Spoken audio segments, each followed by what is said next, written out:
नमस्ते दोस्तों, आज के हमारे वीडियो में हम आपको लेकर आए हैं भारतीय इतिहास के एक महान वीर और सेनापति छत्रपति शिवाजी महाराज की अद्भुत यात्रा के बारे में। शिवाजी भारत में मराठा साम्राज्य के संस्थापक थे। शिवाजी की जन्मतिथि को लेकर मतभेद हैं। कुछ इतिहासकार इनका जन्म 19 फरवरी 1630 मानते हैं तो कुछ अप्रैल 1627 मानते हैं। आइए इस लेख में शिवाजी की जीवनी और अन्य घटनाओं के बारे में जानते हैं। भारत के वीर सपूतों में से एक श्रीमंत छत्रपति शिवाजी महाराज के बारे में सभी लोग जानते हैं।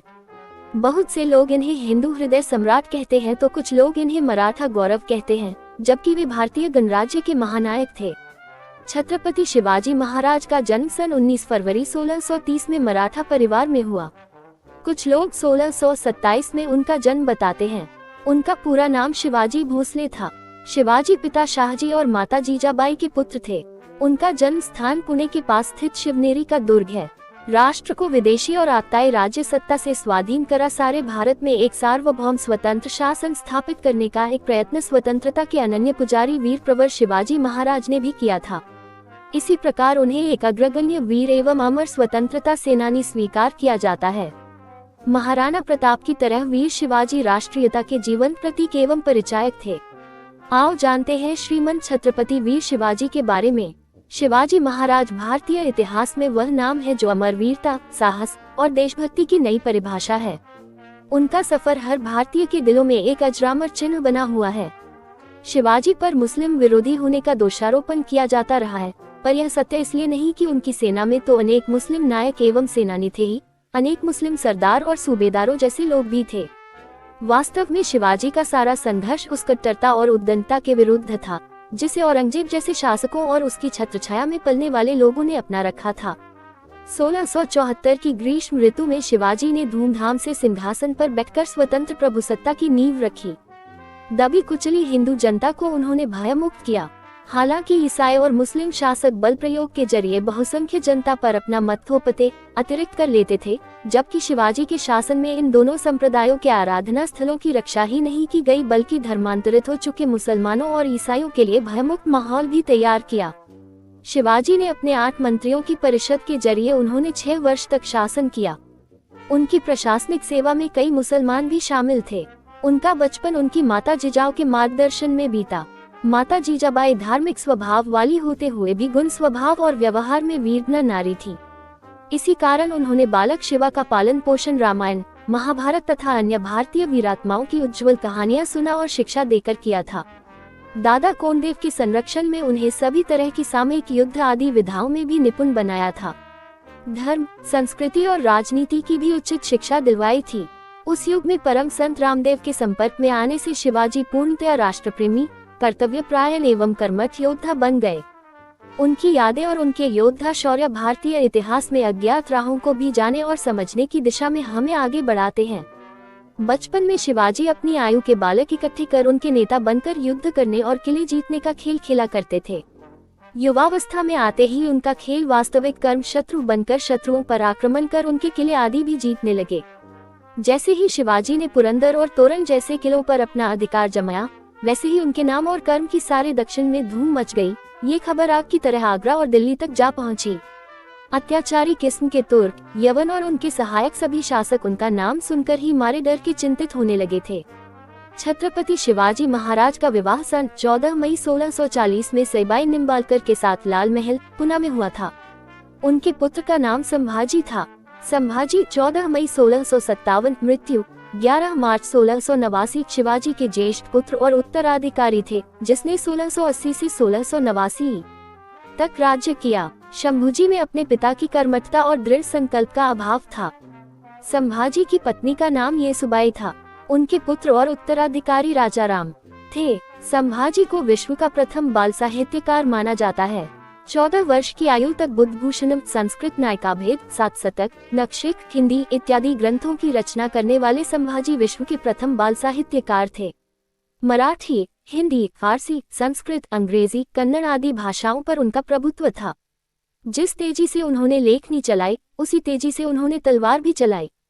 शिवाजी की कई पत्नियां और 2 बेटे थे। उनके जीवन के अंतिम वर्ष उनके ज्येष्ठ पुत्र की धर्म विमुखता के कारण परेशानियों में बीते। शिवाजी महाराज के साहस, उनकी दृढ़ता और देशभक्ति ने उन्हें महान बनाया है। उनके योद्धा जीवन के कई महत्वपूर्ण क्षण और उनके नेतृत्व में भारतीय इतिहास की कई नई कहानियां हैं। शिवाजी के बढ़ते प्रताप से आतंकित बीजापुर के शासक आदिल शाह जब शिवाजी को बंदी न बना सके तो उन्होंने शिवाजी के पिता शाहजी को गिरफ्तार किया। पता चलने पर शिवाजी आग बबूला हो गए। उन्होंने नीति और साहस का सहारा लेकर छापामारी कर जल्द ही अपने पिता को इस कैद से आज़ाद कराया। तब बीजापुर के शासक ने शिवाजी को जीवित अथवा मुर्दा पकड़ लाने का आदेश देकर अपने मक्कार सेनापति अफजल खां को भेजा। उसने भाईचारे व सुलह का झूठा नाटक रचकर शिवाजी को अपनी बाहों के घेरे में लेकर मारना चाहा, पर समझदार शिवाजी के हाथ में छिपे बघनखे का शिकार होकर वह स्वयं मारा गया। इससे उसकी सेनाएं अपने सेनापति को मरा पाकर वहां से दुम दबाकर भाग गईं। शिवाजी की बढ़ती हुई शक्ति से चिंतित होकर मुगल बादशाह औरंगजेब ने दक्षिण में नियुक्त अपने सूबेदार को उन पर चढ़ाई करने का आदेश दिया, लेकिन सूबेदार को मुंह की खानी पड़ी। शिवाजी से लड़ाई के दौरान उसने अपना पुत्र खो दिया और खुद उसकी अंगुलियां कट गई। उसे मैदान छोड़कर भागना पड़ा। इस घटना के बाद औरंगजेब ने अपने सबसे प्रभावशाली सेनापति मिर्जा राजा जयसिंह के नेतृत्व में लगभग 1 लाख सैनिकों की फौज भेजी।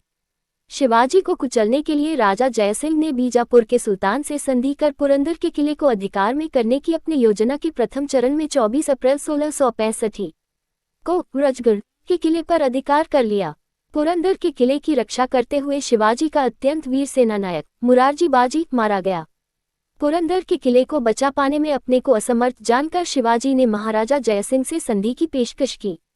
दोनों नेता संधि की शर्तों पर सहमत हो गए और 22 जून 1665 को पुरंदर की संधि संपन्न हुई। छत्रपति शिवाजी महाराज की यह अद्भुत यात्रा हमें वीरता और देश प्रेम के महत्व को समझाती है। उनकी वीरता, साहस और नेतृत्व देश के लिए एक प्रेरणा स्रोत हैं। शिवाजी की पूर्वी सीमा उत्तर में बागुलना को छूती थी और फिर दक्षिण की ओर नासिक एवं पूना जिलों के बीच से होती हुई एक अनिश्चित सीमा रेखा के साथ समस्त सतारा और कोल्हापुर के जिले के अधिकांश भाग को अपने में समेट लेती थी। पश्चिमी कर्नाटक के क्षेत्र बाद में सम्मिलित हुए। स्वराज का एक क्षेत्र 3 मुख्य भागों में विभाजित था।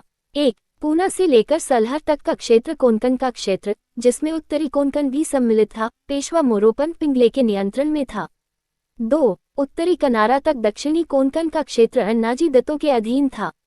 3. दक्षिणी देश के जिले, जिनमें सतारा से लेकर धारवाड़ और कोफाल का क्षेत्र था, दक्षिणी पूर्वी क्षेत्र के अंतर्गत आते थे और दत्ताजी पंत के नियंत्रण में थे। इन 3 सूबों को पुनः परगनों और तालुकों में विभाजित किया गया था। परगनों के अंतर्गत तरफ और मौज आते थे। शिवाजी ने अपनी एक स्थायी सेना बनाई थी। शिवाजी की मृत्यु के समय उनकी सेना में 30-40 हजार नियमित और स्थायी रूप से नियुक्त घुड़सवार, 1 लाख पदाती और 1260 हाथी थे। उनके तोपखानों के संबंध में ठीक जानकारी उपलब्ध नहीं है। घुड़सवार सेना 2 श्रेणियों में विभाजित थी। बारगीर व घुड़सवार सैनिक थे जिन्हें राज्य की ओर से घोड़े और शस्त्र दिए जाते थे, सिलहदार जिन्हें व्यवस्था आप करनी पड़ती थी। घुड़सवार सेना की सबसे छोटी इकाई में 25 जवान होते थे, जिनके ऊपर एक हवलदार होता था। 5 हवलदारों का एक जुमला होता था, जिसके ऊपर एक जुमलादार होता था। 10 जुमलादारों की 1 हजारी होती थी और 5 हजारियों के ऊपर एक पंजहजारी होता था। वह सरनोबत के अंतर्गत आता था। प्रत्येक 25 टुकड़ियों के लिए राज्य की ओर से एक नाविक और भिष्टी दिया जाता था। मराठा सैन्य व्यवस्था के विशिष्ट लक्षण थे किले। विवरणकारों के अनुसार शिवाजी के पास 250 किले थे, जिनकी मरम्मत पर वे बड़ी रकम खर्च करते थे। शिवाजी ने कई दुर्गों पर अधिकार किया, जिनमें से एक था सिनीगढ़ दुर्ग, जिसे जीतने के लिए उन्होंने तानाजी को भेजा था।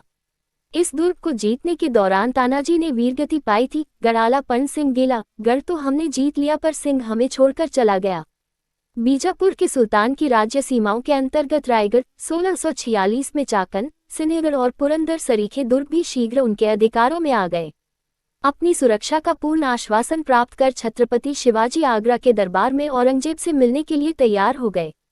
वह 9 मई 1686 को अपने पुत्र संभाजी एवं 4000 मराठा सैनिकों के साथ मुगल दरबार में उपस्थित हुए, परंतु औरंगजेब द्वारा उचित सम्मान न प्राप्त करने पर शिवाजी ने भरे हुए दरबार में औरंगजेब को विश्वासघाती कहा, जिसके परिणामस्वरूप औरंगजेब ने शिवाजी एवं उनके पुत्र को जयपुर भवन में कैद कर दिया।